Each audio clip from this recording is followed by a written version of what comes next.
Shalom, I'm Rabbi Jonathan Ginsburg. This series is on great Jews you should know. And this particular video is on Abraham Joshua Heschel. He was one of the great Jewish thinkers of the 20th century.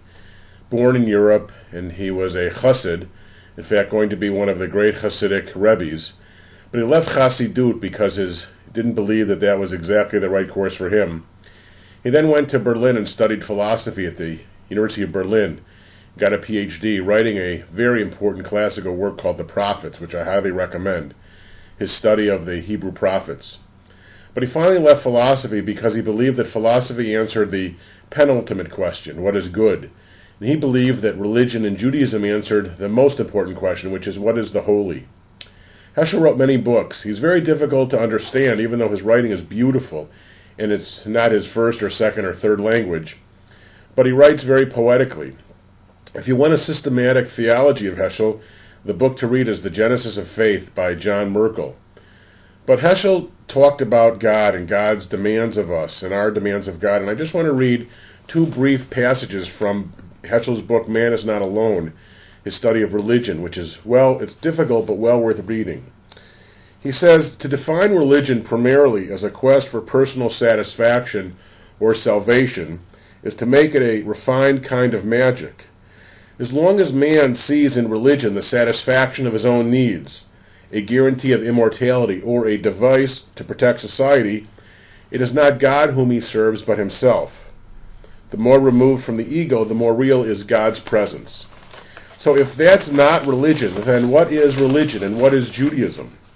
He says the only way to define Jewish religion, it is the awareness of God's interest in a human being, or man, he said. The awareness of a covenant, of a responsibility that lies on God as well as on us. Our task is to concur with God's interest, to carry out God's vision of our task.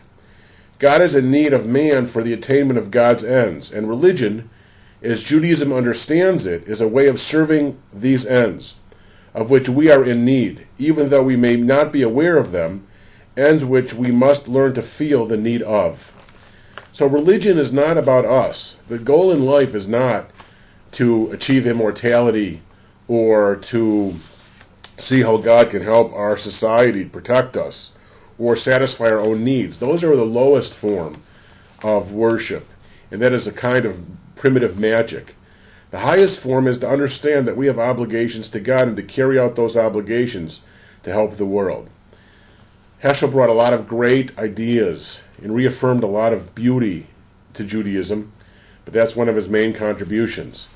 He wrote also about how it's difficult for secular modern humanity to come to grips with God, and said that we find God in the Bible, in the nature of the world, the natural world, and in observing the sacred deeds, the mitzvot. A little bit of Heschel and the beauty of Heschel. He was saved from Hitler by Hebrew Union College and taught there for a few years. Then he spent the rest of his career at the Jewish Theological Seminary, the conservative seminary teaching. He's also very famous for the photo of him walking in the line next to Martin Luther King in the famous Selma walk. He was believing that you not only have to talk the talk, but you have to walk the walk. And he believed deeply in God's demand for social justice. Rabbi Abraham Joshua Heschel.